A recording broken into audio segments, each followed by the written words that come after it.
Subscribe करें गुरुजी world और bell icon को प्रेस करें सबसे पहले सिलेक्शन के लिए। जय हिंद साथियों, आप सभी का स्वागत करता हूं आप सभी के अपने चैनल गुरुजी वर्ल्ड में। साथियों, भारतीय संविधान को आज इस महा मैराथन के माध्यम से जिसमें 500 प्रश्न आप लोग देखेंगे, तो इस क्लास में साथियों संविधान के प्रत्येक टॉपिक को कवर किया गया है। शुरू से लेकर अंत तक आपको पढ़ाया जाएगा, यानी कि सतह से लेकर फतह तक आपको पहुंचा दिया जाएगा इस वीडियो के माध्यम से। इस वीडियो को देखने के बाद, इन 500 क्वेश्चंस को कंप्लीट करने के बाद संविधान का एक सिंगल क्वेश्चंस भी ऐसा नहीं होगा जो आप ना कर पाओ। चलिए, तो परीक्षा से पहले अगर आप लोग देख रहे हैं तो पूरी क्लास को देख कर जाइएगा, क्योंकि संविधान विषय से संबंधित अगर क्वेश्चंस बनेंगे तो इसी क्लास से बनेंगे। तो वन लाइनर प्रकार के सामने आपके सामने यहां पर प्रश्न आएंगे। पहला प्रश्न आपकी स्क्रीन पर है, दिसंबर 1946 को संविधान सभा के पहले अधिवेशन की अध्यक्षता किसने की थी? तो डॉक्टर सच्चिदानंद सिन्हा ने की थी। आपको ध्यान रखना है वो विषय जो भारतीय संविधान की समवर्ती सूची के अंतर्गत नहीं है। आपसे पूछा जाएगा कि इनमें से कौन सा वो विषय है जो समवर्ती सूची के अंतर्गत नहीं है, तो सार्वजनिक स्वास्थ्य जो है साथियों, ये समवर्ती सूची के अंतर्गत नहीं है क्योंकि यह राज्य सूची के अंतर्गत है। अब उसके बाद देखिए कि प्रांतों में द्वैध शासन के उन्मूलन की संस्तुति किसके द्वारा की गई थी? तो 1935 के भारत सरकार अधिनियम के द्वारा की गई थी। भारत के संविधान में न्यायिक पुनर्अवलोकन की शक्ति और न्यायपालिका की स्वतंत्रता ये कौन से देश के संविधान से लिया गया है? तो अमेरिका के संविधान से लिया गया है। ये आप लोग ध्यान रखेंगे। भारतीय राष्ट्रीय ध्वज कब अपनाया गया? तो 22 जुलाई 1947 को अपनाया गया। स्वतंत्र भारत के पहले रक्षा मंत्री कौन थे? तो बलदेव सिंह थे। वह क्षेत्र जो स्वतंत्रता के बाद भारत का अंग बना, तो स्वतंत्रता के बाद जो भारत का अंग बना साथियों, वो दादरा और नगर हवेली उसको कहते हैं। 1773 के विनियमन अधिनियम के दोषों को दूर करने के लिए ब्रिटिश संसद द्वारा पारित किया गया था, जो ईस्ट इंडिया कंपनी अधिनियम 1784 से भी जाना जाता है, उसको पिट्स इंडिया एक्ट कहा जाता है। अब उसके बाद देखिए कि भारतीय संविधान में मौलिक अधिकारों की सूची ली गई है। कहां से ली गई है? तो अमेरिका से ली गई है। उसके बाद देखिए कि दूसरे प्रशासनिक आयोग का वह प्रतिवेदन जिसमें भारत में नागरिक केंद्रित प्रशासन की पहचान सुशासन की बाधाओं के रूप में की गई है, तो 12वां प्रतिवेदन, ये आपको ध्यान रखना है। अब उसके बाद देखिए कि भारतीय संविधान में निहित शक्तियों का सिद्धांत लिया गया है, तो कनाडाई संविधान से लिया गया, यानी कि कनाडा के संविधान से जो संविधान में निहित शक्तियां हैं, इनका सिद्धांत किस देश के संविधान से लिया गया है? तो कनाडा के संविधान से लिया गया है। भारतीय संविधान में स्वतंत्रता, समानता और बंधुत्व के सिद्धांत किस देश के संविधान से लिए गए हैं? तो फ्रांस के संविधान से लिए गए हैं। साथियों, इस क्लास को, इन सभी क्वेश्चंस को इस प्रकार से बनाया गया है जो भी आपके टॉपिक वाइज क्वेश्चंस बनते हैं, ठीक है। यानी कि अभी आप लोग देख पा रहे होंगे कि कौन सी साथियों किस देश के संविधान से लिए गए हैं, संविधान के स्रोत क्या है भारत के। उसके बाद आप कोई दूसरा टॉपिक देखोगे, फिर कोई दूसरा टॉपिक देखोगे। इसी प्रकार से हम आज की क्लास में संविधान के हर एक टॉपिक को कंप्लीट कर डालेंगे इन प्रश्नों के माध्यम से। चलिए, तो 13वें नंबर का प्रश्न है कि भारत के संविधान में सर्वाधिक मत के आधार पर चुनाव में जीत का फैसला लिया गया, ब्रिटिश संविधान से लिया गया। भारतीय संविधान में राज्य के नीति निर्देशक तत्व लिए गए, तो राज्य के नीति निर्देशक तत्व साथियों आयरलैंड के संविधान से लिए गए। भारतीय संविधान में विधायिका में अध्यक्ष पद और उनकी भूमिका, ये किसके देश से संविधान से लिए गए? तो ब्रिटिश संविधान से लिए गए। भारतीय संविधान में एक अर्ध संघात्मक सरकार का स्वरूप कौन से देश के संविधान से लिया गया? तो कनाडा के संविधान से लिया गया। मेरा ऐसा मानना है साथियों, इन सभी क्वेश्चंस को करने के बाद एक सिंगल भी क्वेश्चंस में आपको दिक्कत नहीं होगी, क्योंकि बहुत ही मेहनत के साथ इन सभी क्वेश्चंस को तैयार किया गया है। देखा गया है कि एग्जामिनर के द्वारा कौन कौन से क्वेश्चंस आपके लिए पूछे जा सकते हैं। चलिए, तो वह देश जहां से जनहित याचिका की अवधारणा उत्पन्न हुई है, तो अमेरिका देश से। वह देश जहां न्यायिक समीक्षा प्रणाली का उद्भव हुआ था, तो यूएसए से। संकल्पना का उद्भव सबसे पहले कहां से हुआ था? तो ब्रिटेन से। भारत में एकल नागरिकता की अवधारणा कहां से ली गई है? तो इंग्लैंड से। भारतीय संविधान में अवशिष्ट शक्तियों का विचार कहां से लिया गया है? तो यह भी कनाडा के संविधान से अवशिष्ट शक्तियां ली गई हैं। स्वतंत्र भारत के पहले कानून मंत्री कौन थे? तो भीमराव अंबेडकर थे। भारतीय संविधान का नागरिकत्व का धारा प्रेरित है, तो यूके के संविधान से है ये। संविधान सभा की मसौदा समिति के अध्यक्ष कौन थे? तो भीमराव अंबेडकर थे। राज्य के नीति निर्देशक सिद्धांतों के विचार को भारतीय संविधान में कहां से अपनाया गया है? तो आयरलैंड के संविधान से अपनाया गया है। यह बात आपको ध्यान रखना है। चलिए, उसके बाद देखिए कि वह देश जहां संवैधानिक शक्तियों का वितरण केंद्र और राज्य दोनों के बीच किया गया, तो भारत में साथियों भारतीय संविधान सभा ने संविधान को अंगीकार कब किया, तो अंगीकार कब किया, तो 26 नवंबर 1949 को संविधान सभा ने संविधान को अंगीकार किया। भारत के संविधान की विशेषता कौन सी नहीं, तो ये एकात्मक प्रणाली नहीं है साथियों। संविधान में संविधान सभा कब गठित हुई थी, तो 1946 में। सच्चिदानंद सिन्हा के स्थान पर भारत की संविधान सभा के अध्यक्ष कौन बने, तो ये तो अस्थायी अध्यक्ष थे। स्थायी अध्यक्ष कौन बने, डॉक्टर राजेंद्र प्रसाद अस्थायी अध्यक्ष बने। ठीक है, ये बात आपको ध्यान रखना है। किस देश का संविधान दुनिया का सबसे छोटा संविधान है, तो संयुक्त राज्य अमेरिका का सबसे छोटा संविधान है और सबसे विस्तृत संविधान है अपना भारत का। भारत का संविधान 26 जनवरी 1950 को लागू हुआ। वह अधिनियम या शासन दस्तावेज जिसने इसको प्रतिस्थापित किया था, तो भारत सरकार अधिनियम 1935 के तहत ही इसको प्रतिस्थापित किया गया था। भारतीय संविधान में रूल ऑफ लॉ यानी कि कानून के नियम की अवधारणा कहां से ली गई है, तो इंग्लैंड के संविधान से ली गई है। आपको ध्यान रखना है। 1950 में भारतीय संविधान के द्वारा देश को शासित करने वाले मौलिक दस्तावेज के रूप में प्रतिस्थापित किया गया था, तो भारत सरकार अधिनियम 1935 के तहत। वह राष्ट्र जिसके संविधान से प्रेरित होकर भारत ने अपने संविधान में निर्देशक सिद्धांतों की विशेषता जोड़ी, यानी कि राज्य के निर्देशक सिद्धांतों की विशेषता कहां से ली गई है, तो आयरलैंड के संविधान से ली गई है। भारतीय संविधान में मौलिक अधिकारों की अवधारणा कहां से ली गई है, तो संयुक्त राज्य अमेरिका के संविधान से ली गई है। अगर साथियों कुछ क्वेश्चंस यहां पर आपको लगे कि रिपीट हो रहे हैं, तो वो क्वेश्चंस रिपीट नहीं हो रहे हैं, असल में उनकी लैंग्वेज को चेंज करके आपके सामने पेश किया जा रहा है, क्योंकि अभी बदली हुई लैंग्वेज में आपके सामने पेश किया गया था। अब दोबारा जो क्वेश्चन आया है वो बदली हुई लैंग्वेज में आपके सामने पेश किया जा रहा है, तो अब आप उसका उत्तर देने को तत्पर हो। अगर उसका उत्तर दे पा रहे हो तो बहुत अच्छे स्टूडेंट आप माने जाओगे। 36वें नंबर का क्वेश्चन है कि भारत में एकल नागरिकता की अवधारणा को अपनाया गया, तो यूनाइटेड किंगडम के संविधान से अपनाया गया। भारत द्वारा सरकार की संसदीय प्रणाली अपनाई गई थी, तो यूनाइटेड किंगडम के संविधान के आधार पर अपनाई गई थी। भारत का राष्ट्रीय प्रतीक अपनाया गया, तो 26 जनवरी 1950 को अपनाया गया। सरकार का संघीय रूप अपनाया गया, तो कनाडा के संविधान से अपनाया गया। यह बात आपको ध्यान रखना है। भारतीय संविधान में अवशिष्ट शक्तियों का विचार कहां से लिया गया है, तो कनाडा के संविधान से। भारतीय संविधान में मूल कर्तव्य कहां से लिए गए हैं, तो यूएसएसआर के संविधान से। उसके बाद देखिए भारतीय संविधान में याचिकाएं और द्विसदनीय पद्धति कहां से ली गई है, तो यूनाइटेड किंगडम के संविधान से ली गई है। भारतीय संविधान में सरकार का संसदीय स्वरूप प्रेरित है, तो यूनाइटेड किंगडम के संविधान से। भारत के संविधान में व्यापार की स्वतंत्रता की अवधारणा कहां से ली गई है, तो ऑस्ट्रेलिया के संविधान से।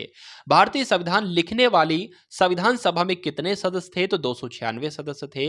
भारतीय संविधान के अनुसार इंडिया को इस रूप में भी जाना जाता है, तो इंडिया को साथियों भारत के रूप में जाना जाता है। सत्य कथन कौन सा है, तो 1952 में पहली लोकसभा का गठन किया गया। यह बात आपको ध्यान रखना है। प्रश्न आपसे पूछा जाएगा कि पहली लोकसभा का गठन कब किया गया, तो 1952 में किया गया। भारतीय संविधान के निर्माण के दौरान 1946 में संविधान सभा के संवैधानिक सलाहकार के रूप में किसे नियुक्त किया गया था, तो BN राव को। भारतीय संविधान में स्वतंत्रता का सिद्धांत कहां से लिया गया है, तो फ्रांस के संविधान से लिया गया है। उसके बाद देखिए भारतीय संविधान की प्रारूप समिति में कितने सदस्य थे, तो 7 सदस्य थे। संविधान की प्रारूप समिति की अध्यक्षता किसने की थी, तो भीमराव अंबेडकर ने की थी। प्रांतीय संविधान समिति का नेतृत्व किसने किया था, तो सरदार वल्लभ भाई पटेल ने किया था। भारतीय संविधान के निर्माताओं ने स्वतंत्रता, समानता और बंधुत्व के सिद्धांतों को लिया था, तो फ्रांसीसी के संविधान से लिया गया था। राज्य सूची का भाग है, तो पुलिस साथियों जो है यह राज्य सूची का भाग है। भारतीय संविधान में 8वीं अनुसूची किससे संबंधित है, तो भाषा से संबंधित है। राज्यसभा में स्थानों का आवंटन संबंधित है, तो 4थी अनुसूची से संबंधित है साथियों राज्यसभा में स्थानों का आवंटन।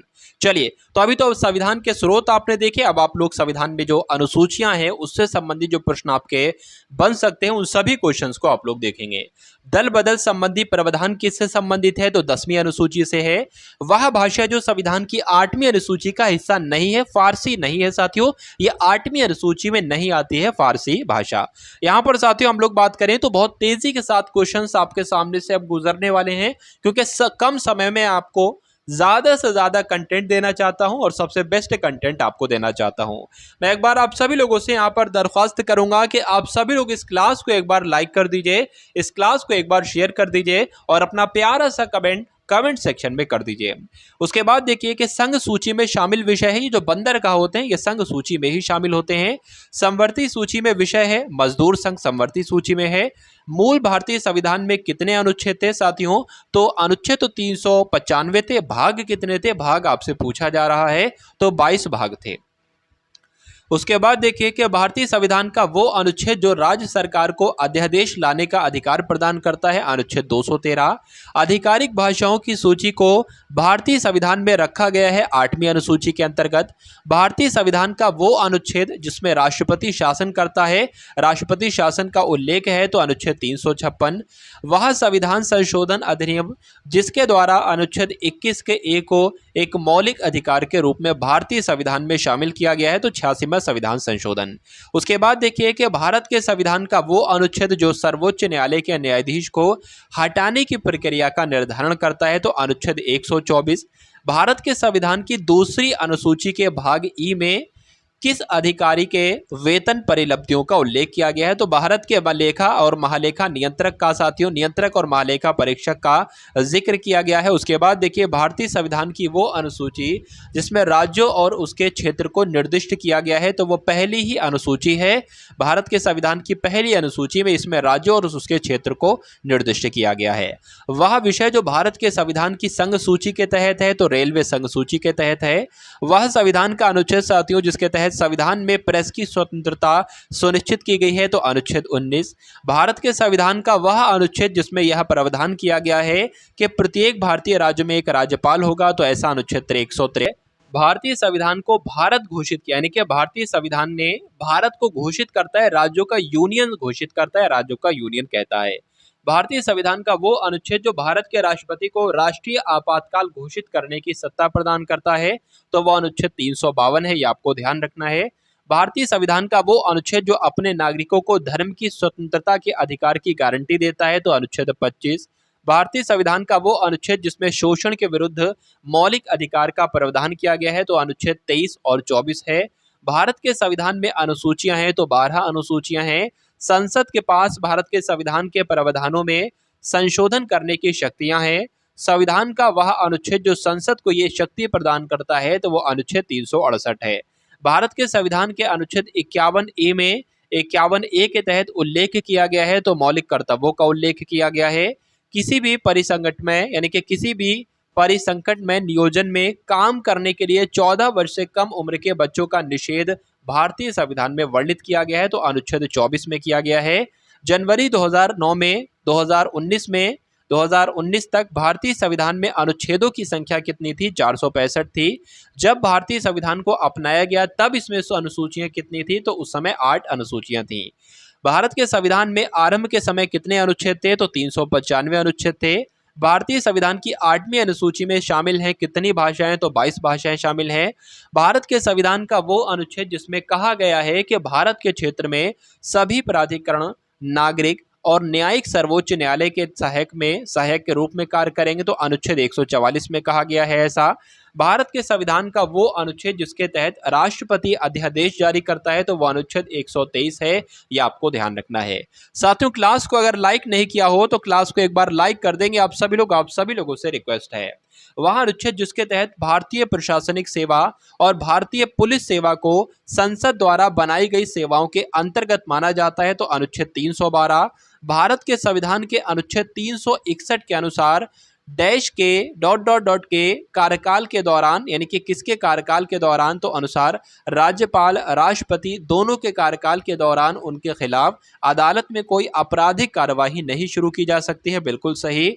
भारतीय संविधान का वो अनुच्छेद जिसके प्रावधानों के अंतर्गत भारत रत्न पुरस्कार का प्रयोग प्राप्तकर्ता के नाम के साथ उपसर्ग या प्रत्यय रूप में नहीं किया जा सकता, तो अनुच्छेद 18 का 1 आपको ध्यान रखना है। चलिए, उसके बाद देखिए कि भारतीय संविधान का वो अनुच्छेद जो अल्पसंख्यकों को शैक्षिक संस्थानों की स्थापना और प्रबंधन करने का अधिकार देता है, वो अनुच्छेद 30 है। भारतीय संविधान में बोलने और अभिव्यक्ति की स्वतंत्रता का अधिकार अनुच्छेद 19 के ए में है। भारतीय संविधान में अनुसूचियां हैं, तो कितनी अनुसूचियां हैं? 12 अनुसूचियां हैं। भारतीय संविधान का वो अनुच्छेद जिसमें अस्पृश्यता उन्मूलन के विषय में उल्लेख किया गया है, तो अनुच्छेद 70। भारतीय संविधान की वो अनुसूची जिसके अंतर्गत खेल का विषय आता है तो राज्य सूची के अंतर्गत आता है। संविधान के अनुच्छेद 274 के अनुसार कराधान को प्रभावित करने वाले विधेयकों के लिए पूर्व अनुमति आवश्यक होती है तो राष्ट्रपति की पूर्व अनुमति आवश्यक होती है। साथियों, हर एक टॉपिक से सभी प्रकार के क्वेश्चंस देखेंगे। सबसे पहले आप लोगों ने देखे अनुसूचियों से संबंधित, फिर आपने देखे साथियों अनुच्छेद से संबंधित, एक एक करके हर प्रकार के क्वेश्चंस को यहाँ पर कंप्लीट किया जाएगा। भारतीय संविधान की वो अनुसूची जिसमें पंचायती राज संस्थाओं के बारे में प्रावधान किया गया है तो 11वीं अनुसूची में। वह राज्य जहां के आदिवासी क्षेत्रों पर भारतीय संविधान की 6ठी अनुसूची लागू होती है तो असम, मेघालय, त्रिपुरा और मिजोरम। यहाँ के आदिवासी क्षेत्रों पर भारतीय संविधान की 6ठी अनुसूची लागू होती है, आप लोग ध्यान रखेंगे। उसके बाद देखिए कि भारतीय संविधान का वो अनुच्छेद जो जीवन की रक्षा और व्यक्तिगत स्वतंत्रता की गारंटी देता है, अनुच्छेद 21 है। वह अनुच्छेद जिसके तहत भारत के प्रत्येक नागरिक को स्वास्थ्य का अधिकार दिया गया है तो वो भी अनुच्छेद 21 है। उसके बाद देखिए कि भारत को एक सेक्युलर राज्य के रूप में कहां पर वर्णित किया गया है तो प्रस्तावना में संविधान की। भारतीय संविधान में एकल नागरिकता की अवधारणा कहां से ली गई है तो इंग्लैंड के संविधान से।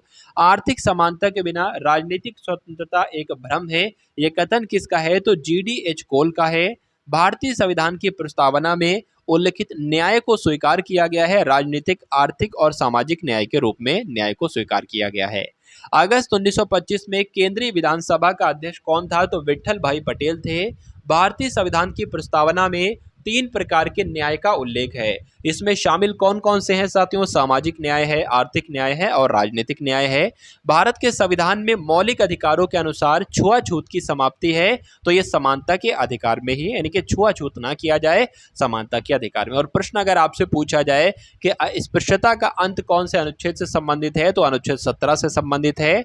भारत में कहीं भी आने जाने की स्वतंत्रता का जो मौलिक अधिकार है ये स्वतंत्रता का अधिकार एवं व्यक्तिगत स्वतंत्रता का अधिकार कहलाता है, ये आपको ध्यान रखना है। भारत के संविधान में मौलिक अधिकारों के अनुसार बंधुआ मजदूरी पर रोक है शोषण के विरुद्ध अधिकार में। ठीक है, भारतीय संविधान का वो अनुच्छेद जिसमें मौलिक अधिकारों का वर्णन किया गया है तो अनुच्छेद 12 से 35 तक में मौलिक अधिकारों का वर्णन किया गया है। भारतीय संविधान में मौलिक अधिकार के रूप में सूचीबद्ध नहीं है तो मुफ्त कानूनी सहायता ये मौलिक अधिकार थोड़ी ना है। भारतीय संविधान में मौलिक कर्तव्य के रूप में सूचीबद्ध नहीं किया गया है तो यातायात नियमों का पालन करना ये मौलिक कर्तव्य नहीं है। ठीक है, उसके बाद देखिए साथियों, हर अच्छी चीज मौलिक कर्तव्य थोड़ी ना है, हर अच्छी बात मौलिक कर्तव्य थोड़ी ना है। ठीक है, वह रिट जो जब जारी की जाती है जब न्यायालय को पता चलता है कि जो व्यक्ति पदासीन है परंतु वह उस पद के लिए पात्र नहीं है तो अधिकार परीक्षा साथियों जारी की जाती है। भारतीय संविधान के अनुसार न्यायालय में परिवर्तनीय है तो मौलिक अधिकार परिवर्तनीय है। भारतीय संविधान की राज्य के नीति निर्देशक तत्वों में शामिल नहीं है तो सूचना का अधिकार जो है साथियों यह राज्य के नीति निर्देशक तत्वों में शामिल नहीं है। संविधान की वो अनुसूची जिसमें भारत के राज्य और केंद्र शासित प्रदेशों को सूचीबद्ध किया गया है तो पहली अनुसूची है वो साथियों राज्य का अनिवार्य कार्य नहीं है तो मनोरंजन की व्यवस्था करना यह राज्य का एक अनिवार्य कार्य नहीं है। संविधान का वह भाग जिसमें अंतर्राष्ट्रीय शांति और सुरक्षा को बढ़ावा देना वर्णित किया गया है तो राज्य के जो नीति निर्देशक सिद्धांत हैं इसमें अंतर्राष्ट्रीय शांति और सुरक्षा को बढ़ावा देने के बारे में कहा गया है। भारतीय संविधान की वो अनुसूची जो भारत की भाषाओं से संबंधित है तो 8वीं अनुसूची भाषाओं से संबंधित है। भारतीय संविधान की दूसरी अनुसूची का संबंध किससे है तो महत्वपूर्ण पद अधिकारियों के वेतन से संबंध रखता है दूसरी अनुसूची। चलिए उसके बाद देखिए भारतीय संविधान का वो अनुच्छेद जिसके अंतर्गत जिला योजना समिति का गठन किया गया है तो अनुच्छेद 243 है। भारतीय संविधान का वह अनुच्छेद जिसके तहत संसद को नागरिकता के तहत नागरिकता के संबंध में कानून बनाने का अधिकार प्रदान किया है तो अनुच्छेद 11 है वो। ठीक है, कि नागरिकता से संबंधित कानून बना सकती है संसद, अनुच्छेद 11 में दिया गया है। वह राज्य जिसमें पंचायत प्रणाली विद्यमान है तो अरुणाचल प्रदेश में पंचायत प्रणाली विद्यमान है। भारत में ब्लॉक स्तर पर बनी पंचायत समिति प्रशासन प्राधिकरण है। भारत के संविधान का वह अनुच्छेद जो समान नागरिक संहिता से संबंधित है तो अनुच्छेद 44 है। वर्ष 1978 में किस संशोधन ने संपत्ति को खरीदने, रखने और बेचने के अधिकार को मौलिक अधिकार के रूप में समाप्त कर दिया तो 44वां संविधान संशोधन। संपूर्ण भारत के भूभाग में मुक्त रूप से आवागमन करने का अधिकार भारतीय संविधान के किस अनुच्छेद के अंतर्गत मौलिक अधिकार है तो अनुच्छेद 19 के तहत एक मौलिक अधिकार है। भारतीय संविधान का वो अनुच्छेद जो सभी नागरिकों के लिए समान न्याय और मुफ्त कानूनी सहायता को प्रोत्साहित करता है, तो वो और कौन सा साथियों अनुच्छेद है? वो अनुच्छेद है 39 का ए। लोकसभा में नामित सदस्यों की अधिकतम संख्या कितनी होती है? तो 2 होती है। ग्राम पंचायत के निर्वाचित प्रतिनिधियों का कार्यकाल कितना होता है? तो 5 वर्ष का होता है। भारत में लोकतंत्र का तीसरा स्तर किसे कहा जाता है? तो स्थानीय स्वशासन को कहा जाता है। और भारतीय संविधान का वो अनुभाग जिसको भारतीय संविधान की अंतरात्मा के रूप में जाना जाता है, तो मौलिक अधिकारों को कहा जाता है भारतीय संविधान की अंतरात्मा। उसके बाद देखिए आप लोग कि उपभोक्ता संरक्षण से संबंधित नहीं है, तो जो समानता का अधिकार है ये उपभोक्ता संरक्षण से संबंधित नहीं है। भारत के जीवन के अधिकार के भाग के रूप में मान्यता दी जाती है, तो पानी के अधिकार। हमारी प्रस्तावना में वह शब्द जिसका अर्थ है ऐसा आचरण करना जैसे कि हम एक ही परिवार के बंधुत्व हो, तो बंधुत्व है। ठीक है, हम एक ही परिवार के सदस्य हों, तो हमारी प्रस्तावना में वो कैसा शब्द है? बंधुत्व शब्द है। इसका मतलब होता है ऐसा आचरण करना जैसे कि हम सब एक ही परिवार के सदस्य हों। भारत के संविधान के प्रस्तावना में शामिल नहीं है, तो धर्म को नहीं बताया गया है, धर्म के बारे में नहीं कहा गया है। उसके बाद देखिए नगर निगम का कार्य नहीं है, तो कानून और व्यवस्था ये नगर निगम का कार्य थोड़ी ना है। ठीक है, वह अधिकार जो 1978 से एक मौलिक अधिकार नहीं है, तो जो संपत्ति का अधिकार है, अब साथियों ये मौलिक अधिकार नहीं है 1978 से। 6 से 14 वर्ष की आयु के सभी बच्चों को मुफ्त और अनिवार्य शिक्षा का अधिकार है। ये किस अनुच्छेद से संबंधित है? यह बात तो अनुच्छेद 21 के ए से संबंधित है। उसके बाद देखिए कि भारतीय संविधान की प्रस्तावना में कौन सा शब्द के द्वारा यह परिकल्पित है कि कानून के समक्ष सभी समान है? तो समानता के द्वारा, जो आपकी प्रस्तावना में समानता के द्वारा यह परिकल्पित है कि कानून के समक्ष सभी समान है। भारतीय संविधान की प्रस्तावना संविधान के दर्शन और आदर्शों को व्यक्त करती है। स्वतंत्रता के अधिकार की गारंटी दी गई है कौन से अनुच्छेद में? तो अनुच्छेद 29 में। भारतीय संविधान में धार्मिक स्वतंत्रता के अधिकार का उद्देश्य है, तो धर्मनिरपेक्ष के सिद्धांतों को बनाए रखना है।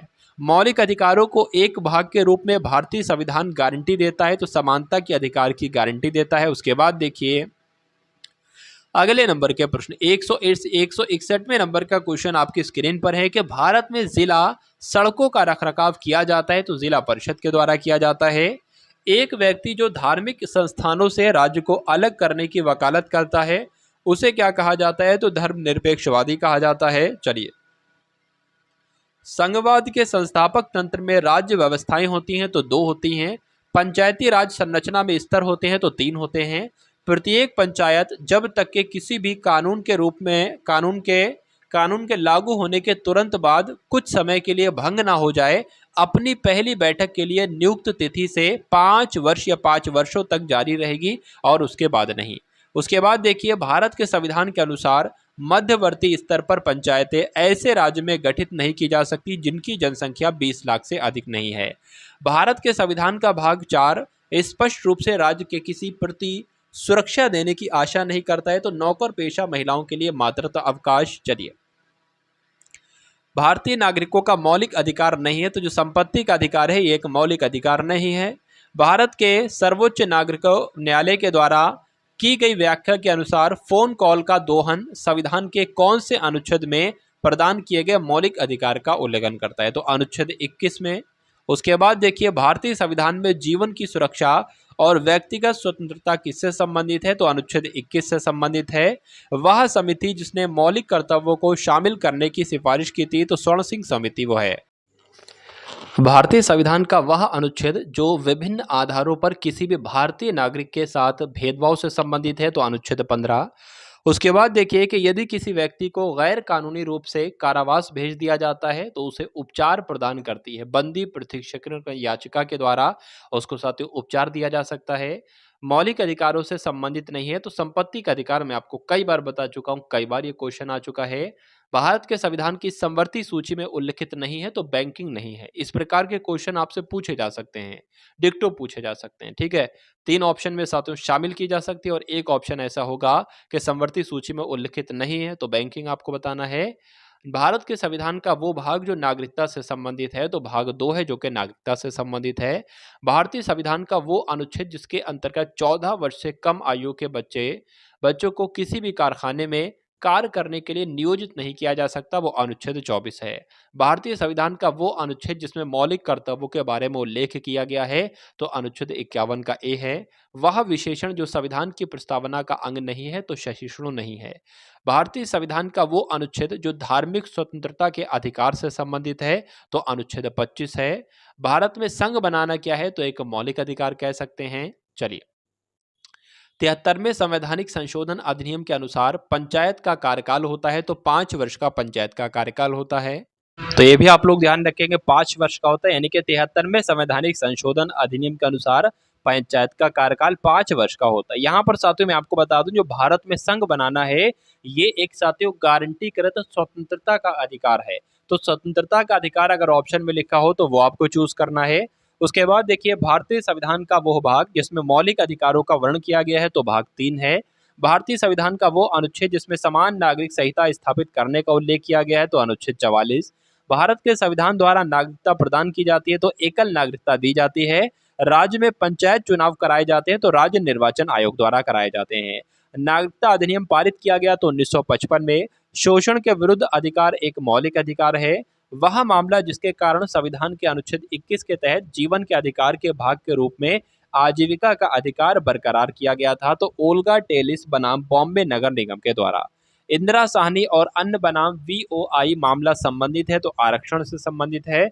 भारतीय संविधान के अनुसार मध्यवर्ती स्तर पर पंचायतों का गठन एक ऐसे राज्य में नहीं किया जा सकता जिसकी जनसंख्या से 20 लाख अधिक न जिसकी जनसंख्या 20 लाख से अधिक ना हो। चलिए, अब उसके बाद देखिए साथियों, अगले नंबर के प्रश्न है कि वह शब्द जो भारतीय संविधान के 42वें संशोधन द्वारा प्रस्तावित प्रस्तावना में शामिल किया जाता है, तो अखंडता वो कहलाता है, यानी कि अखंडता वो शब्द है। भारतीय संविधान के अनुच्छेद 243 के 5 के अनुसार नगर पालिका का सदस्य बनने के लिए न्यूनतम आयु 21 साल की होना चाहिए।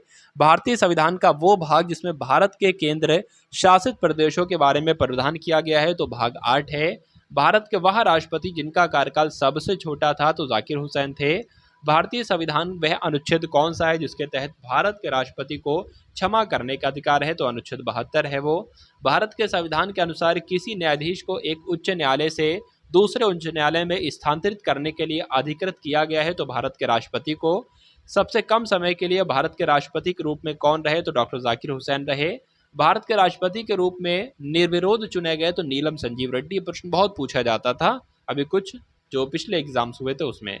संविधान के अनुसार संसद के सदस्यों का वेतन का निर्णय करता है, तो संसद साथियों संसद के सदस्यों के वेतन के बारे में निर्णय करती है।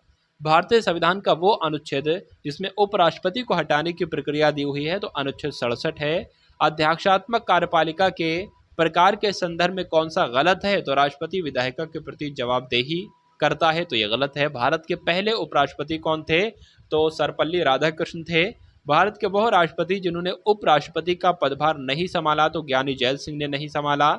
भारत के राष्ट्रपति किसकी सलाह पर किसी राज्य के राज्यपाल की नियुक्ति करते हैं, तो भारत के प्रधानमंत्री की सलाह पर। राज्यसभा की शक्ति नहीं है, तो आपातकाल की घोषणा को स्वीकृति देना ये राज्यसभा की शक्ति में नहीं है। चलिए,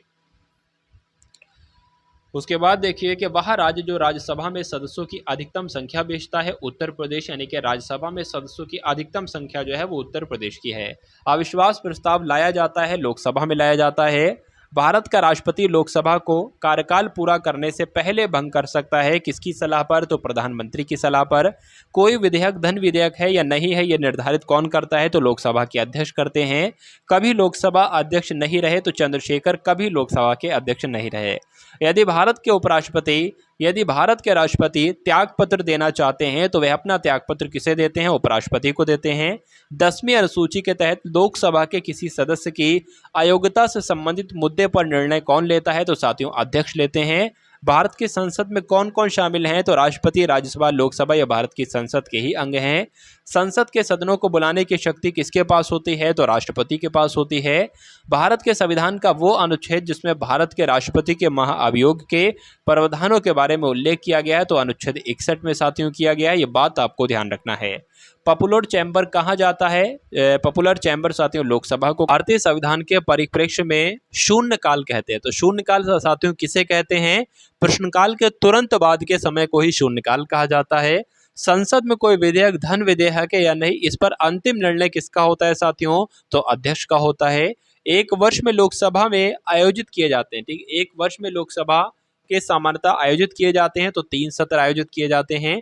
स्वतंत्रता के बाद भारत के पहले उप प्रधानमंत्री कौन रहे थे? तो सरदार वल्लभ भाई पटेल रहे थे। चलिए, उसके बाद देखिए साथियों, भारतीय संविधान में अवशिष्ट मामलों पर कानून बनाने का अधिकार सौंपा गया, तो केंद्र सरकार को सौंपा गया।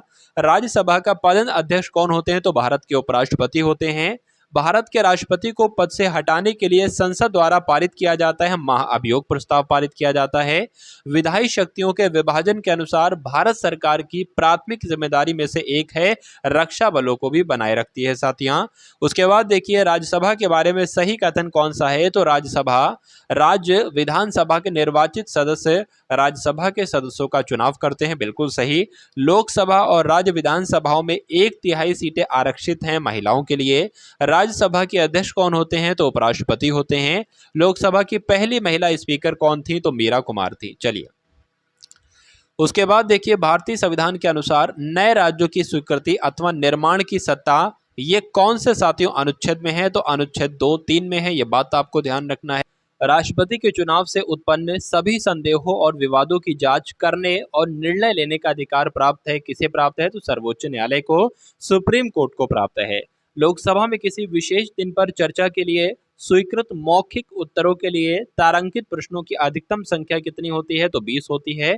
उपराष्ट्रपति को लिखित रूप से संबोधित करते हुए अपने पद से त्यागपत्र दे सकते हैं राष्ट्रपति। उत्तर प्रदेश से राज्यसभा में नियुक्त किए जा सकते हैं 31 सदस्य। उसके बाद देखिए भारतीय संघ के प्रधानमंत्री और अन्य मंत्रियों को भारत के संविधान के अनुच्छेद 75 के तहत राष्ट्रपति द्वारा नियुक्त किया जाता है। ये सभी क्वेश्चंस आपको साथियों तैयार कर लेना है। उसके बाद देखिए कि राष्ट्रपति किसी राज्य के राज्यपाल से एक रिपोर्ट प्राप्त होने पर अनुच्छेद 356 के तहत आपातकाल की घोषणा कर सकते हैं। उसके बाद देखिए राष्ट्रपति द्वारा प्रत्येक 5वें वर्ष की समाप्ति पर गठन किया जाता है, तो किसका गठन किया जाता है? वित्त आयोग का गठन किया जाता है।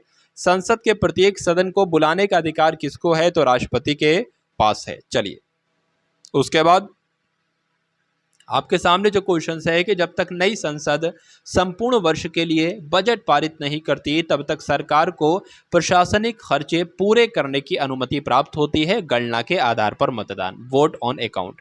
प्रथम लोकसभा के उपाध्यक्ष कौन थे? तो अनंत शयनम अयंगर थे, आपको ध्यान रखना है। भारत के मुख्य न्यायाधीश की नियुक्ति कौन करते हैं? तो राष्ट्रपति करते हैं। 2 बार देश के उपराष्ट्रपति बनने वाले नेता कौन थे? तो राष्ट्रपति सर्वपल्ली राधाकृष्णन थे, बात आपको ध्यान रखना है। साथियों यहाँ पर हम लोग पूरे 500 ऐसे क्वेश्चंस देखने जा रहे हैं, पूरे 500 क्वेश्चंस देखेंगे। लगभग 244 क्वेश्चन आपके सामने हो चुके हैं, तो संविधान के इन 500 क्वेश्चंस को आपको तैयार कर लेना है और एक भी क्वेश्चन आपका एग्जाम में नहीं छूटेगा, ये मैं गारंटी देता हूँ संविधान के संबंध में। चलिए, कोई विधेयक धन विधेयक है या नहीं है, इस प्रश्न पर विपक्ष के नेता का अंतिम निर्णय होगा कि ये कथन सही नहीं है लोकसभा के बारे में। राष्ट्रपति द्वारा राष्ट्रीय आपातकाल की घोषणा की गई है, अब तक 3 बार की गई है। प्रथम लोकसभा का गठन कब किया गया था? तो 1952 में। अध्यादेश प्रख्यापित करने का अधिकार किसको है? तो राष्ट्रपति को है। भारत के संविधान का वह अनुच्छेद जो राष्ट्रपति के चुनाव की प्रणाली से संबंधित है, अनुच्छेद 55 है। संसद और राज्यों की विधानसभा के दोनों सदनों के निर्वाचित सदस्य भाग लेते हैं, राष्ट्रपति के चुनाव में भाग लेते हैं। भारतीय संविधान का वो अनुच्छेद जिसमें राष्ट्रपति के चुनाव के बारे में उल्लेख किया गया है, तो वो अनुच्छेद 54 है, यानी कि राष्ट्रपति का निर्वाचक मंडल है अनुच्छेद 54 में कि राष्ट्रपति को कौन कौन वोट दे सकते हैं। वह प्रधानमंत्री जिनका कार्यकाल 13 दिनों तक रहा, तो अटल बिहारी वाजपेयी का रहा। भारतीय संसद के उच्च सदन को क्या कहा जाता है? राज्यसभा। मृत्यु, त्यागपत्र, महाअभियोग द्वारा हटाए जाने या अन्य कारणों से रिक्ति होने पर राष्ट्रपति का पद कौन संभालते हैं? तो साथियों राज्यसभा के सभापति संभालते हैं, ये आपको साथियों ध्यान रखना है। चलिए, ठीक है, तो अच्छा क्वेश्चन आप लोग ध्यान रखेंगे, यानी कि राष्ट्रपति का पद कौन संभालते हैं उनकी मृत्यु वगैरह हो जाने पर? उपराष्ट्रपति आए, उपराष्ट्रपति लगा देना, या राज्यसभा के सभापति हैं तो ये लगा देना, क्योंकि राज्यसभा के सभापति को ही तो साथियों उपराष्ट्रपति कहा जाता है। प्रत्येक संसदीय बैठक का पहला घंटा होता है प्रश्नकाल का। भारत में राष्ट्र अध्यक्ष और सर्वोच्च औपचारिक पदाधिकारी होते हैं साथियों राष्ट्रपति होते हैं। उसके बाद देखिए भारत में कानून बनाने का अंतिम अधिकार संसद के पास है। लोकसभा में अविश्वास प्रस्ताव पारित होने पर इस्तीफा देना पड़ता है पूरी मंत्रिपरिषद को।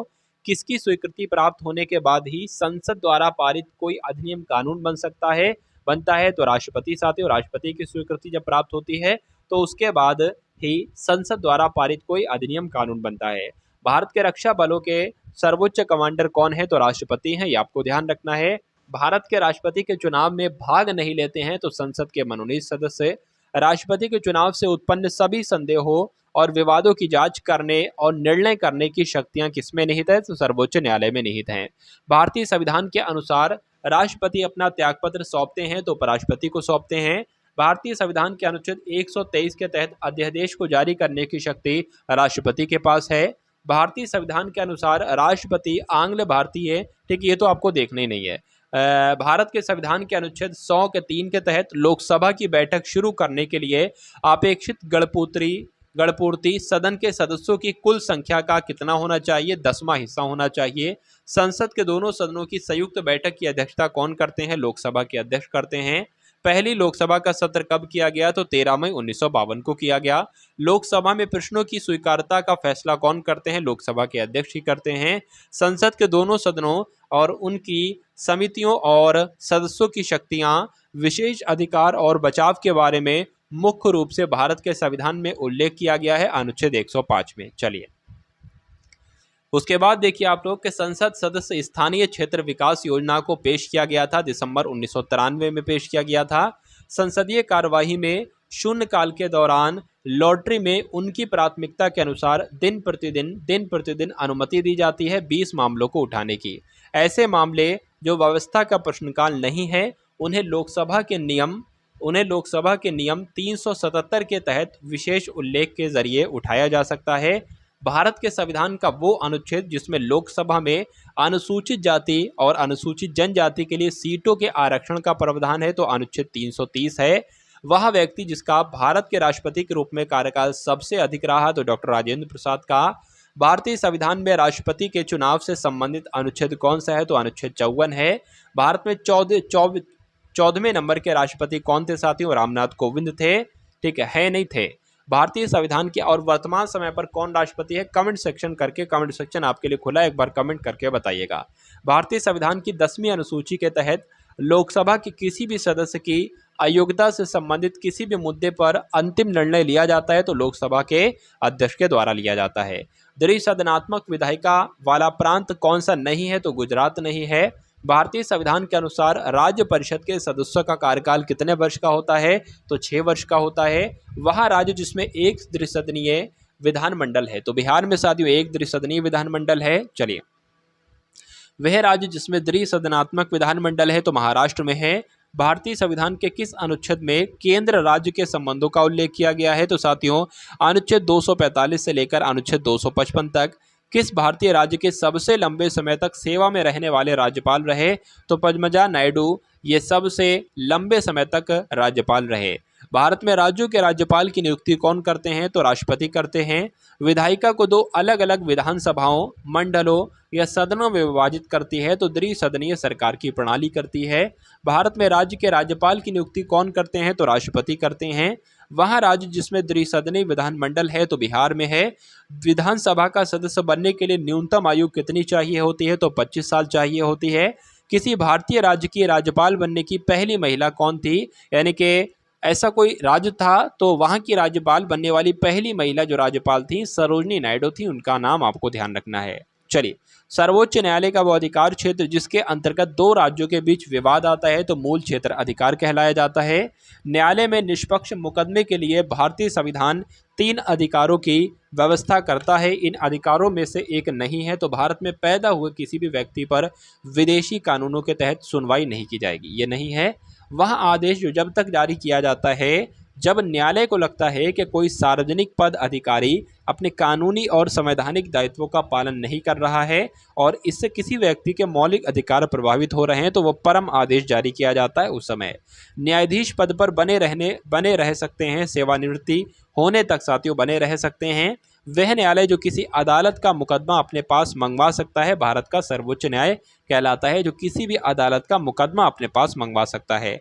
भारत के राज्यों में जिला न्यायाधीशों की नियुक्ति उच्च न्यायालय द्वारा की जाती है, राज्यपाल के परामर्श से की जाती है। भारत के एक उच्च न्यायालय के मुख्य न्यायाधीश को हटाने का पहला प्रस्ताव किया गया था तो 1993 में किया गया था। उच्चतम न्यायालय के पहले न्यायाधीश जिनके खिलाफ स्वतंत्र भारत में संसद में महाअभियोग का प्रस्ताव पेश किया गया था, जस्टिन रामास्वामी उनका नाम था। भारत के किसी राज्य या उच्च न्यायालय की पहली महिला मुख्य न्यायाधीश कौन थी? तो लीला सेठ थी। चलिए, दिल्ली उच्च न्यायालय की पहली महिला न्यायाधीश कौन थी? तो दिल्ली उच्च न्यायालय की पहली महिला ही लीला सेठ थी। और यहाँ पर आपसे पूछा जा रहा है कि किसी राज्य की, यानी कि किस राज्य की? तो दिल्ली राज्य की उच्च न्यायालय की पहली महिला मुख्य न्यायाधीश जो थी वो लीला सेठ थी। भारत के राष्ट्रपति और उपराष्ट्रपति की मृत्यु की स्थिति में भारत के राष्ट्रपति के रूप में कार्य कौन करेंगे? तो साथियों, भारत के राष्ट्रपति के रूप में कार्य करेंगे भारत के मुख्य न्यायाधीश, यानी कि राष्ट्रपति की भी और उपराष्ट्रपति की भी मृत्यु हो जाए तब कौन काम करेंगे? तो भारत के मुख्य न्यायाधीश करेंगे, ये आपको ध्यान रखना है। चलिए, उसके बाद देखिए, भारत के नियंत्रक, भारत के न्यायतंत्र में अदालतों का पदानुक्रम शामिल है जिसमें सर्वोच्च है, सर्वोच्च न्यायालय जिसमें सबसे ऊपर है। भारत के सर्वोच्च न्यायालय के अधिकार क्षेत्र में नहीं है वित्तीय। भारत के सर्वोच्च न्यायालय की शक्ति के संदर्भ में न्यायिक समीक्षा का अर्थ क्या है? तो जो सर्वोच्च न्यायालय की शक्ति के संदर्भ में न्यायिक समीक्षा का मतलब क्या होता है? संसद के द्वारा पारित किसी भी कानून की संवैधानिकता की जांच करना क्या कहलाता है? इसको ही न्यायिक समीक्षा कहा जाता है। किसी एक व्यक्ति को भारतीय सर्वोच्च न्यायालय के न्यायाधीश के रूप में नियुक्त होने के लिए उच्च न्यायालय में कितने वर्षों तक अभ्यास करना अनिवार्य है? तो 10 वर्षों तक अभ्यास करना अनिवार्य है, ये आपको ध्यान रखना है। एक औपचारिक दस्तावेज जिसमें केवल भारत के उच्च न्यायालय या सर्वोच्च न्यायालय द्वारा सरकार को जारी किए गए न्यायालय के आदेश निहित होते हैं, क्या कहलाते हैं? रिट कहलाते हैं, परमादेश कहलाते हैं। वह उच्च न्यायालय जिसमें सबसे अधिक बैठकें होती हैं, तो साथियों वो उच्च न्यायालय जिसमें सबसे अधिक बैठकें होती हैं गुवाहाटी उच्च न्यायालय है।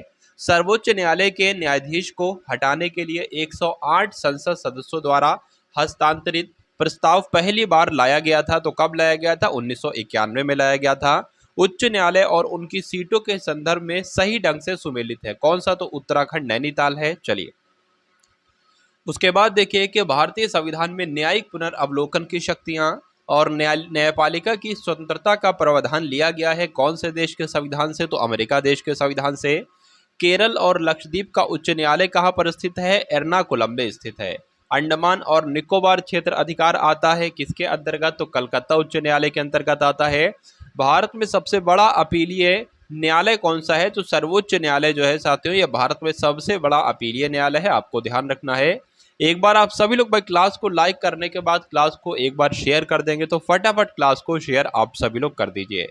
चलिए, तो भारत के उच्चतम न्यायालय द्वारा दिए गए निर्णय बाध्यकारी हैं। भारत में सभी न्यायालयों पर समानुपातिक प्रतिनिधित्व व्यवस्था की विशेषता है। हर पार्टी को प्राप्त मत के अनुपात में विधायिका में सीटें हासिल होती हैं। वह देश जो फर्स्ट पार्ट द पोस्ट निर्वाचन प्रणाली का अनुसरण करता है, तो यूनाइटेड किंगडम एक ऐसा देश है जो फर्स्ट पास द पोस्ट निर्वाचन प्रणाली का अनुसरण करता है। भारत में पहले आम चुनाव कब किए गए थे? तो 1951-52 में भारत में पहले आम चुनाव किए गए थे। सामाजिक अधिकार के अंतर्गत नहीं आता है, तो जो मतदान का अधिकार है ये सामाजिक अधिकार के अंतर्गत नहीं आता है। निर्वाचन आयोग का काम कौन सा नहीं है? तो चुनाव के लिए उम्मीदवारों का चयन करना, ये निर्वाचन आयोग का ये काम नहीं है। मार्च 2019 में सोशल मीडिया प्लेटफॉर्म्स और internet and mobile association of India ने आम चुनाव 2019 के लिए भारत के निर्वाचन आयोग को पेश की स्वैच्छिक आचार संहिता पेश की। चलिए, तो पुराना क्वेश्चन, इसको बहुत ध्यान नहीं देना है आपको। भारत के संविधान का वो अनुच्छेद जो चुनाव आयोग को संसद और राज्य विधानसभाओं के चुनावों का पर्यवेक्षण करने की शक्ति देता है, वो कौन सा अनुच्छेद है? अनुच्छेद 324 है। भारत के प्रथम मुख्य चुनाव आयुक्त कौन थे? तो सुकुमार सेन थे। भारत की पहली महिला मुख्य चुनाव आयुक्त कौन थी? तो रमा देवी थी। ठीक है, उसके बाद देखिए चुनाव आयोग का महत्वपूर्ण कर्तव्य कौन सा नहीं है? तो स्थायी चुनाव ना करना, ये नहीं है। ठीक है, उसके बाद देखिए चुनाव आयोग का प्रमुख किसे नियुक्त किया जाता है? तो भारत के राष्ट्रपति के द्वारा चुनाव आयोग का प्रमुख को नियुक्त किया जाता है। भारत में चुनाव के संदर्भ में VVPAT का फुल फॉर्म क्या है? तो voter verified paper audit trail, इसको हम लोग कह सकते हैं। भारत में स्वतंत्र और निष्पक्ष चुनाव कराने के लिए उत्तरदायी स्वायत्त निकाय कौन सा है? निर्वाचन आयोग है। प्रतिनिधियों के चुनाव में समान सहभागिता पाने के लिए जनता अपेक्षा करती है तो लोकतंत्र से। भारत के 23वें मुख्य चुनाव आयुक्त के रूप में नियुक्त किया गया था तो सुनील अरोड़ा को। भारत में लोकसभा चुनाव आयोजित कराता है तो निर्वाचन आयोग यही चुनाव को लोकसभा के चुनाव को आयोजित कराता है। सरकार के कार्यालय के दौरान उत्पन्न होने वाली रिक्ति को भरने के लिए किसी राजनीतिक संसदीय विधानसभा क्षेत्र में होने वाले चुनाव को क्या कहा जाता है तो इसको उपचुनाव कहा जाता है। भारत में चुनाव के लिए आदर्श संहिता लागू करता है निर्वाचन आयोग ही आदर्श संहिता लागू करता है। जन प्रतिनिधित्व अधिनियम पारित किया गया तो 1951 में पारित किया गया। वह आयोग जिसने सुझाव दिया कि केंद्र सरकार की नौकरियों में अन्य पिछड़ा वर्ग यानी कि ओबीसी को आरक्षण मिलना चाहिए तो मंडल आयोग ने एक ये सुझाव दिया था। संविधान सभा की पहली बैठक कहाँ पर आयोजित की गई थी तो दिल्ली में आयोजित की गई थी। संवैधानिक निकाय नहीं है तो राष्ट्रीय महिला आयोग ये संवैधानिक निकाय नहीं है। बीपी मंडल आयोग का गठन किस वर्ष के पिछड़ेपन के कारण का अध्ययन करने के लिए की गई थी तो सामाजिक और आर्थिक रूप से पिछड़े वर्गों का गठन साथियों, ठीक है। जो आपका बीपी मंडल आयोग है किसका गठन किस वर्ग के पिछड़े वर्ग के कारणों का अध्ययन करने के लिए की गई थी तो वो कौन सा साथियों वर्ग था, वो सामाजिक और आर्थिक रूप से पिछड़ा वर्ग था। भारत सरकार द्वारा योजना आयोग कब स्थापित किया गया था 1950 में। एक संवैधानिक निकाय है तो नियंत्रक और महालेखा परीक्षक एक ये संवैधानिक निकाय है। भारत का एक गैर संवैधानिक निकाय है तो जो राज्य मानव अधिकार आयोग है ये भारत का एक गैर संवैधानिक निकाय है, आपको ध्यान रखना है। केंद्र राज्य के संबंधों से संबंधित है तो 245 से लेकर 255 केंद्र और राज्य के संबंधों से ही संबंधित है। भारत में वित्त आयोग का गठन संविधान के अनुच्छेद 280 के तहत किया जाता है। किसके द्वारा किया जाता है तो राष्ट्रपति के द्वारा किया जाता है। केंद्र राज्य संबंधों से संबंधित मुद्दों की जांच के लिए केंद्र सरकार ने नियुक्त की थी तो सरकारिया आयोग की नियुक्ति की थी, आपको ध्यान रखना है।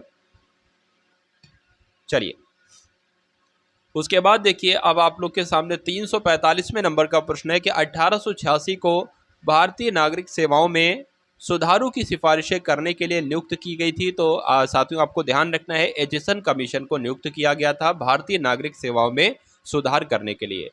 द्वितीय पिछड़ा वर्ग आयोग के अध्यक्ष कौन थे तो बीपी मंडल थे। उसके बाद देखिए कि वह पार्टी जिसने वर्ष 1978 में द्वितीय पिछड़ा वर्ग आयोग का गठन करने की घोषणा की थी तो जनता दल ने। भारतीय संविधान का वो अनुच्छेद जिसमें हिंदी को राजभाषा घोषित किया गया है तो वो अनुच्छेद 343 है। 15वें वित्त आयोग के अध्यक्ष आपसे पूछे जा रहे हैं, पुराना क्वेश्चन लेकिन कोई दिक्कत नहीं, इनके सिंह थे। एक संवैधानिक निकाय नहीं है, कौन सा नहीं है तो नीति आयोग एक संवैधानिक निकाय नहीं है। नीति आयोग ने योजना आयोग का स्थान कब लिया था तो 1 जनवरी 2015 को लिया था, यानी कि नीति आयोग की स्थापना जो हुई थी वो 1 जनवरी 2015 को हुई थी।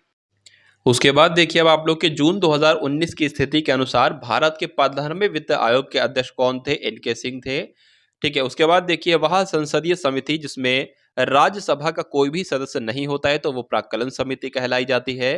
भारतीय संविधान के प्राधिकृत हिंदी पाठ के संविधान संशोधन में से किसके द्वारा प्रकाशित करने के लिए अधिकृत किया गया तो 58वां संविधान संशोधन ओके 1987 में हुआ था। एक नया राज्य बनाने में संवैधानिक संशोधन के लिए बहुमत चाहिए होते हैं तो साधारण। उसके बाद देखिए भारतीय संविधान का 100वां संशोधन भारतीय क्षेत्रों द्वारा भारत द्वारा 100वां संशोधन प्रदान करता है तो भारत द्वारा क्षेत्रों को प्राप्त करना और बांग्लादेश में कुछ क्षेत्रों का हस्तांतरण करना। उसके बाद देखिए वह संविधान संशोधन जिसके द्वारा शिक्षा का अधिकार प्रदान किया गया तो 86वां संविधान संशोधन के द्वारा शिक्षा का अधिकार साथियों दिया गया। उसके बाद देखिए 86वें संविधान संशोधन अधिनियम के तहत 2002 ने भारत के संविधान में दाखिल किया था तो अनुच्छेद 21 का ए ये दाखिल किया था। वे संविधान संशोधन अधिनियम जिसके अंतर्गत पंचायती राज संस्थाएं अस्तित्व में आई तो 73वां संविधान संशोधन और 74वां संविधान संशोधन आप लोग ध्यान रखेंगे। 73वें संविधान संशोधन के परिणाम स्वरूप 1992 में भारतीय संविधान में जोड़ी गई तो 11वीं अनुसूची जोड़ी गई। 1985 में किए गए भारतीय संविधान के 52वें संविधान संशोधन में सुधार किया गया था तो दल बदल विरोधी कानून को शामिल किया गया था। संपत्ति के अधिकार को भारतीय संविधान के किस संशोधन द्वारा मौलिक अधिकार की सूची से हटा दिया गया था? तो 44वें संविधान संशोधन के तहत हटा दिया गया था। भारतीय संविधान में मौलिक कर्तव्यों को शामिल किया गया था, तो 42वें संविधान संशोधन के तहत शामिल किया गया था। ये सभी के सभी क्वेश्चन साथियों आपको ध्यान रखना है, क्योंकि परीक्षा के लिहाज से ये क्वेश्चन 500 इंपॉर्टेंट क्वेश्चन जो मैं आपको दे रहा हूं संविधान के, भारतीय के संविधान के, तो ये सबसे महत्वपूर्ण आपके लिए होते हैं। तो आप अगर अपनी परीक्षा में संविधान के सभी क्वेश्चंस को करना चाहते हो और बिल्कुल करेक्ट करना चाहते हो, तो ये क्लास आप सभी लोगों के लिए एक वरदान साबित होगी। चलिए, तो भारत का वह केंद्र शासित प्रदेश जहां बास्टिल दिवस मनाया जाता है, तो पुदुचेरी में मनाया जाता है। वह केंद्र शासित प्रदेश जिसको आंशिक राज्य का दर्जा दिया गया था, तो पुदुचेरी को दिया गया था। भारतीय संविधान में पहला संशोधन कब किया गया था? तो 1951 में। शिक्षा का अधिकार अधिनियम कब अधिनियमित किया गया? तो 2009 में अधिनियमित किया गया। आप सभी लोगों को ध्यान रखना है। चलिए, संविधान का वह संशोधन जिसमें मतदान की आयु 21 से घटाकर 18 वर्ष कर दी गई, तो 61वें संविधान संशोधन के तहत। 103वां संवैधानिक संशोधन किससे संबंधित है? तो आरक्षण आर्थिक आरक्षण से संबंधित है। संविधान का वह संशोधन जिसने वस्तु एवं सेवा कर जीएसटी लागू की, तो 101वां संविधान संशोधन अधिनियम 2016। भारतीय संविधान का वह संशोधन जिसके द्वारा दिल्ली को राष्ट्रीय राजधानी क्षेत्र का दर्जा दिया गया, तो 69वें संविधान संशोधन के तहत। ठीक है, 69वें संविधान संशोधन अधिनियम के तहत। 1975 में 36वें संविधान के संशोधन के माध्यम से भारतीय गणराज्य में शामिल किया गया, तो सिक्किम को शामिल किया गया। संविधान यानी कि प्रथम संशोधन जो हुआ था अधिनियम 1951 के द्वारा संविधान में क्या जोड़ा गया था? तो नवीं अनुसूची जोड़ी गई थी, आपको ध्यान रखना है। उपभोक्ता संरक्षण विधेयक 2018 ने उपभोक्ता संरक्षण अधिनियम का स्थान ले लिया, जिसे कब लागू किया गया था? तो 1986 में लागू किया गया था। मार्च 2019 तक भारतीय संविधान में कितने संशोधन किए गए? तो 103 संशोधन किए गए थे। संविधान संशोधन का वह भाग जो संविधान संशोधन से संबंधित है, तो साथियों संविधान संशोधन से संबंधित कौन सा भाग है? भाग 20 है, ये भी आपको ध्यान रखना है। 73वें संवैधानिक संशोधन अधिनियम में भारतीय संविधान में जोड़ा गया, तो कौन सा भाग जोड़ा गया साथियों? नवा भाग जोड़ा गया। उसके बाद देखिए कि वह संवैधानिक संशोधन अधिनियम जिससे भारतीय संविधान में अनुच्छेद 21 का ए प्रस्तुत किया गया, 86वां संविधान संशोधन। भारतीय संविधान में दल बदल निरोधक प्रावधानों की शुरुआत हुई, तो 52वां संविधान संशोधन अधिनियम से हुई।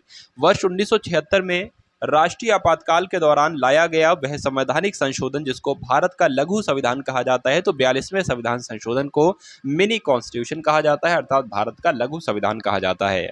74वें संविधान संशोधन अधिनियम 1992 ने भारतीय संविधान में किसको जोड़ा? तो भाग 9 को जोड़ा, ये आपको ध्यान रखना है। उसके बाद देखिए कि वह संशोधन जिसने मंत्रिपरिषद के आकार को सदन के कुल आकार के 15% तक सीमित कर दिया, तो 51वां संविधान संशोधन। वह संविधान संशोधन जिसने राष्ट्रपति के लिए संवैधानिक संशोधन बिलों पर अपनी सहमति देना अनिवार्य कर दिया, तो कौन सा संविधान संशोधन? 24वां संविधान संशोधन। 124वां संविधान विधेयक 2019 किससे संबंधित है? तो आर्थिक आरक्षण से संबंधित है। वह संवैधानिक संशोधन अधिनियम के तहत संविधान की प्रस्तावना को संशोधित किया था, तो साथियों कौन से संविधान संशोधन के तहत संविधान की प्रस्तावना को संशोधित किया गया था? तो 42वें संविधान संशोधन के तहत प्रस्तावना को संशोधित किया गया था। चलिए, उसके बाद देखिए कि भारतीय संविधान के संसदीय विशेष अधिकार की विशेषता कहाँ से ली गई है? तो ब्रिटेन से ली गई है। भाषाई आधार पर राज्यों के पुनर्गठन की मांगों का अध्ययन करने के लिए 1948 में भारतीय राष्ट्रीय कांग्रेस के द्वारा एक समिति का गठन किया गया था। इस समिति के अध्यक्ष कौन थे? तो इसके धरते एक बहुत क्वेश्चन आपसे पूछा जाता है। लोकपाल का विचार लिया गया है, तो स्वीडन के संविधान से।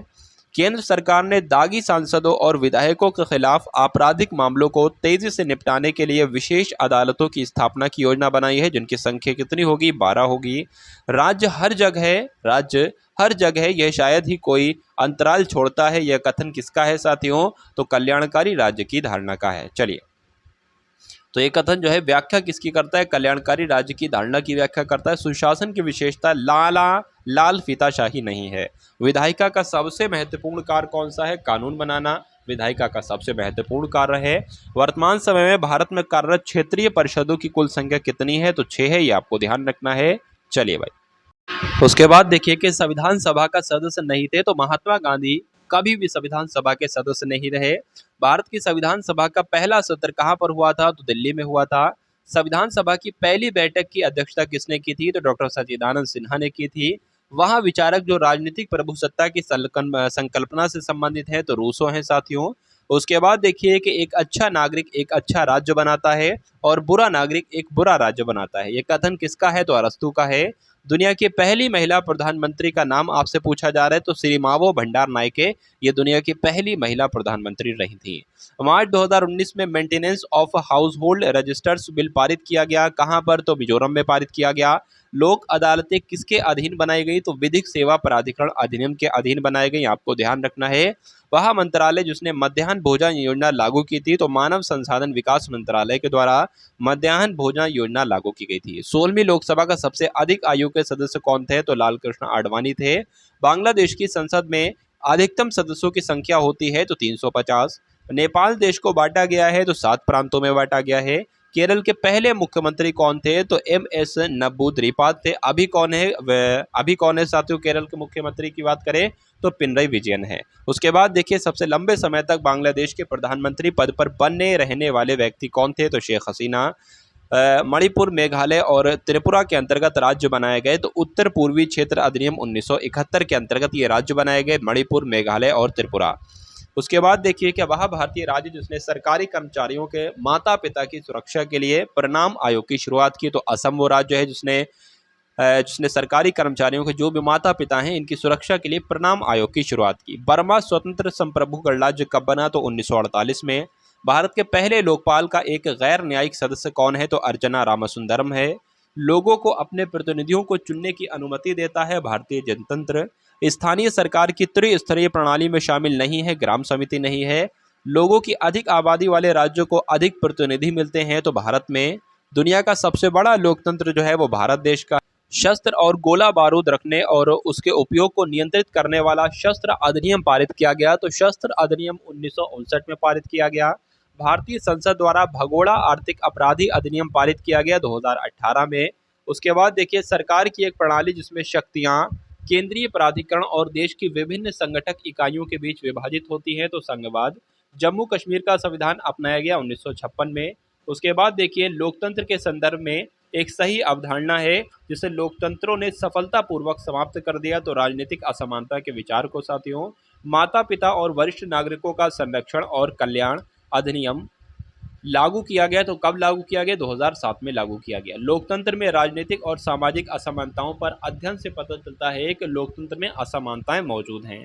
वह अधिनियम जिसने ईस्ट इंडिया कंपनी के सिविल सेवकों की भर्ती के लिए आधार के रूप में खुली प्रतियोगिता की व्यवस्था लागू की जिसका अर्थ था कि भारतीय सिविल सेवा के लिए खुल गई 1853 का चार्टर एक्ट के तहत साथियों। चलिए उसके बाद देखिए ग्रेट ब्रिटेन की संसद का वह कानून जो भारत में ईस्ट इंडिया कंपनी के शासन की पूरी जांच और मरम्मत करने की ओर लक्षित था तो रेगुलेटिंग एक्ट 1773।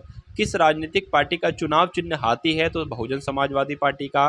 वह केंद्र शासित प्रदेश जिसको भारत में आंशिक राज्य का दर्जा दिया गया तो पुदुचेरी को। अपना पक्ष जिसके नाम पर कोई व्यक्ति मनोनीत हुआ उसके प्रति निष्ठा दूसरे पक्ष के प्रति बदले उसे क्या कहा जाता है? तो दल बदल कहा जाता है। केंद्र सरकार के साथ साथ राज्य सरकार के बारे में भी सरोकार परिलक्षित होते हैं तो समवर्ती सूची में होते हैं साथियों। भारत के केंद्र शासित प्रदेशों का गठन इसलिए किया गया क्योंकि वे राज्य बनने के लिए बहुत छोटे प्रांत थे। चलिए उसके बाद देखिए कि लोकतंत्र को तानाशाही से बेहतर माना जाता है क्योंकि लोगों की गरिमा बढ़ाता है। भारत के संविधान के अनुसार पशुधन और पशुपालन का विषय किसमें शामिल है? तो राज्य सूची में शामिल है। भारत के संविधान के अनुसार राष्ट्रीय राजधानी क्षेत्र दिल्ली में मंत्रियों की एक परिषद होगी जिसकी संख्या विधानसभा के कुल सदस्यों की संख्या के 10% से अधिक नहीं होगी। उसके बाद देखिए कि वह भाषा जो भारत की अनुसूचित भाषा नहीं है तो राजस्थानी नहीं है। राष्ट्रगान का हिंदी संस्करण अपनाया गया था 24 जनवरी 1950 को अपनाया गया था। वह देश जिसने सबसे पहले महिलाओं को मतदान देने का अधिकार दिया था तो ऑस्ट्रेलिया ने दिया था। वह समिति जिसकी अनुशंसा पर अंतर राज्य परिषद की स्थापना की गई थी तो सरकारिया समिति की। संघीय देश नहीं है तो चीन जो है साथियों संघीय देश नहीं है, ये भी आपको ध्यान रखना है। भारत के पहले राष्ट्रीय सुरक्षा सलाहकार कौन थे? तो ब्रजेश मिश्रा थे। भारत में नियंत्रक और महालेखा परीक्षक की नियुक्ति कौन करते हैं? तो राष्ट्रपति करते हैं। एमनेस्टी इंटरनेशनल संबंधित है तो मानव अधिकार से संबंधित है। 6 से 14 साल के बच्चों को शिक्षा का मौलिक अधिकार प्रदान करने वाले मुफ्त और अनिवार्य शिक्षा के अधिकार को स्वीकृति कब मिली साथियों? इस अधिनियम को स्वीकृति मिली 2009 में, ये आपको ध्यान रखना है। 1967 में भारत के संविधान में राजभाषाओं की सूची में शामिल किया गया तो सिंधी भाषा को शामिल किया गया। शासक देश की जनता के द्वारा प्रत्यक्ष रूप से चुने जाते हैं, लोकतंत्र में चुने जाते हैं। सरकार की राष्ट्रपति प्रणाली मौजूद नहीं है, भारत में साथियों मौजूद नहीं है। भारत के राष्ट्रपति की शक्तियां और कार्य समान होते हैं तो ब्रिटेन की महारानी के। चलिए, लोक जनशक्ति पार्टी के अध्यक्ष कौन थे साथियों? तो रामविलास पासवान। वह बैंक जो चुनावी बॉन्ड जारी करने के लिए अधिकृत था तो भारतीय स्टेट बैंक था। वरीयता क्रम के अनुसार वरीयता क्रम में सबसे उच्च प्रोटोकॉल मिलता है तो केंद्रीय कैबिनेट मंत्री को मिलता है। 1964 में पंडित जवाहरलाल नेहरू की मृत्यु के बाद भारत के कार्यवाहक प्रधानमंत्री कौन बने थे? तो गुलजारी लाल नंदा बने थे। अखिल भारतीय सेवाओं का सृजन कौन कर सकता है? तो राज्यसभा कर सकती है। उसके बाद देखिए कि लोकसभा में विपक्षी दल के नेता के रूप में मान्यता प्राप्त करने के लिए दल द्वारा न्यूनतम सीटें प्राप्त होना आवश्यक है। तो कितनी सीटें प्राप्त होना आवश्यक है साथियों? 10% सीटें प्राप्त होना आवश्यक है। भारत का प्रथम विधि अधिकारी कौन होता है? तो भारत का महान्यायवादी। संपत्ति का अधिकार ये किस प्रकार का साथियों अधिकार है? तो विधिक कर है या वैधानिक अधिकार है? कर नहीं है, संपत्ति का अधिकार जो है ये विधिक अधिकार है या वैधानिक अधिकार है, हम लोग कह सकते हैं। संविधान के किस अनुच्छेद में वित्तीय आपातकाल का वर्णन किया गया है? तो अनुच्छेद 360 में। भारतीय संविधान की कौन सी नागरिकता प्रदान करता है साथियों? तो एकल नागरिकता प्रदान करता है भारत का संविधान। राज्य स्तर पर मंत्रियों की नियुक्ति कौन करता है? तो राज्य स्तर पर मंत्रियों की नियुक्ति राज्यपाल और केंद्र स्तर पर राष्ट्रपति। पंचवर्षीय योजना का अनुमोदन तथा पुनर्निरीक्षण किसके द्वारा किया जाता है? तो राष्ट्रीय विकास परिषद के द्वारा किया जाता है। भारत में लोकसभा किसके द्वारा भंग की जा सकती है? तो प्रधानमंत्री के परामर्श पर राष्ट्रपति के द्वारा भंग की जा सकती है, आपको ध्यान रखना है। नए राज्य के गठन अथवा सीमा परिवर्तन का अधिकार किसे है? तो संसद को है। संसद का कोई सदस्य अपने अध्यक्ष की अनुमति के बिना कितने दिनों तक सदन में अनुपस्थित रहे तो उसका स्थान रिक्त घोषित किया जाता है? 60 दिनों तक अगर रहता है तो उसका स्थान साथियों खाली घोषित किया जाता है। भारतीय संविधान में संघ की कार्यपालिका की शक्ति किसमें निहित होती है? तो किसमें निहित होती है? राष्ट्रपति में निहित होती है। संविधान में संशोधन के लिए विधेयक को कौन से सदन में प्रस्तुत किया जाता है? तो किसी भी सदन में कर सकते हैं। उसके बाद देखिए, राष्ट्रपति पद के चुनाव संबंधी विवादों को किस को निर्देशित किया जाता है? तो सुप्रीम कोर्ट को, सर्वोच्च न्यायालय को निर्देशित किया जाता है। भारतीय संविधान का कौन सा अनुच्छेद सामाजिक समानता का अधिकार प्रदान करता है? तो आर्टिकल 15 यानी कि अनुच्छेद 15 वो अनुच्छेद है। भारतीय संविधान के किस अनुच्छेद को संविधान की आत्मा के रूप में भी जाना जाता है? तो अनुच्छेद 32 को संविधान की आत्मा के रूप में भी जाना जाता है। प्रधानमंत्री का सचिवालय किसके अधीन होता है? तो गृह मंत्रालय के अधीन होता है। चलिए भाई, उसके बाद देखेंगे अगले नंबर का जो प्रश्न है कि कौन सा अधिकार अब तक आपातकाल में सीमित अथवा समाप्त नहीं किया जा सकता? तो व्यक्तिगत स्वतंत्रता तथा जीवन की रक्षा का अधिकार। संविधान के अनुसार भारत का स्वरूप कैसा है? तो संघीय राज्य है। मत अधिकार के लिए न्यूनतम आयु किस वर्ष से घटाकर 18 वर्ष किस संविधान संशोधन के द्वारा की गई है? तो 61वें संविधान संशोधन के द्वारा की गई है। भारतीय संविधान के किस अनुच्छेद द्वारा राष्ट्रपति को अध्यादेश जारी करने का अधिकार प्रदान किया गया है? तो अनुच्छेद 123 के द्वारा। भारतीय संविधान के किस अनुच्छेद में न्यायालयों के कार्यपालिका से पृथक्करण की बात कही गई है? तो अनुच्छेद 52 के तहत। भारतीय संसद की कार्यवाही में बिना सदस्यता लिए कौन सा भाग ले सकता है? तो भारत का महान्यायवादी। भारतीय संविधान में किस अनुच्छेद के तहत अस्पृश्यता को समाप्त कर दिया गया है? तो अनुच्छेद 17 के तहत। भारत का संसदीय प्रजातंत्र किस देश के संविधान से है? तो ब्रिटेन के संविधान से है। भारतीय संविधान में एकल नागरिकता का प्रावधान किस देश के संविधान से लिया गया है? तो ब्रिटेन देश के संविधान से लिया गया है। पंचायत के चुनाव कराने के लिए कौन निर्णय लेता है? तो सरकार, राज्य सरकार जो है। संविधान के अनुसार केंद्रीय मंत्रिपरिषद में अधिकतम कितने सदस्य हो सकते हैं? तो संविधान में इसके बारे में कोई साथियों तय सीमा नहीं बताई गई है। संविधान के मूल अधिकारों को लागू करवाने की किसकी जिम्मेदारी होती है? तो सर्वोच्च न्यायालय तथा उच्च न्यायालयों की। यदि कोई व्यक्ति अपनी इच्छा से किसी विदेशी राज्य की नागरिकता प्राप्त कर लेता है तो उसकी भारतीय नागरिकता का क्या होगा? भारतीय नागरिकता उसके खुद ही समाप्त हो जाती है, स्वतः ही समाप्त हो जाती है। धन विधेयक को संसद के किस संसद में पेश किया जाता है? तो लोकसभा में। किस अनुच्छेद के द्वारा भारतीय नागरिकों को 6 स्वतंत्रता प्रदान की गई है? तो अनुच्छेद 19 के द्वारा। भारत के संविधान में कितनी भाषाओं को राजभाषा का दर्जा दिया गया है? तो 22 भाषाओं को। भारतीय संविधान की सबसे पुरानी समिति कौन सी है? तो लोक लेखा समिति है। संविधान का व्याख्याकार और संरक्षक कौन करता है? तो सर्वोच्च न्यायालय जो है ये संविधान का ही व्याख्याकार है और संरक्षक है। आम चुनावों में कोई प्रत्याशी अधिकतम कितने सदस्यीय संसदीय क्षेत्रों से चुनाव लड़ सकता है? तो 2 संसदीय क्षेत्रों से चुनाव लड़ सकता है। किस सूची के विषय केंद्र तथा राज्य दोनों के क्षेत्र अधिकार में आते हैं? तो समवर्ती सूची के जो विषय हैं केंद्र और राज्य दोनों के क्षेत्र अधिकार में आते हैं। भारतीय स्वतंत्रता अधिनियम 1947 कहाँ की संसद में पारित किया गया? तो ब्रिटिश संसद में पारित किया गया, ये आपको ध्यान रखना है। शिक्षा को किसके अंतर्गत लाया गया है? तो साथियों शिक्षा जो है ये समवर्ती सूची के अंतर्गत आती है, ये आपको ध्यान रखना है, परीक्षा में आपसे पूछा जा सकता है। राज्य के विश्वविद्यालयों का पादन कुलपति कौन होता है? तो राज्य के विश्वविद्यालयों का पादन कुलपति राज्यपाल होते हैं। भारतीय संविधान में प्रशासकों की आचार संहिता किसे कहा गया है? तो नीति निर्देशक तत्वों को कहा गया है। संसद के दोनों सदनों में प्रश्नकाल के ठीक बाद के समय को क्या कहा जाता है? तो शून्यकाल कहा जाता है। और साथियों संसद के 3 अंग हैं, कौन कौन से? लोकसभा, राज्यसभा, राष्ट्रपति। तो ये साथियों पूरे 500 प्रश्न थे, आप सभी लोगों ने देखे साथियों। भारतीय संविधान के 500 क्वेश्चंस के माध्यम से पूरी अगर बात करें संविधान का रिवीजन हम लोगों ने किया, हर एक टॉपिक से साथियों यहाँ पर क्वेश्चंस देखे। तो उम्मीद करता हूँ ये क्लास आपको पसंद आई होगी। अगर पसंद आई है तो एक बार लाइक करके शेयर करेंगे। चैनल पर नए हैं तो चैनल को भी ज़रूर सब्सक्राइब करके बेल आइकन पर क्लिक करेंगे। तो मिलते हैं हम सभी लोग आने वाली वीडियो में। जय हिंद साथियों। सब्सक्राइब करें गुरुजी वर्ल्ड और बेल आइकन को प्रेस करें सबसे पहले सिलेक्शन के लिए।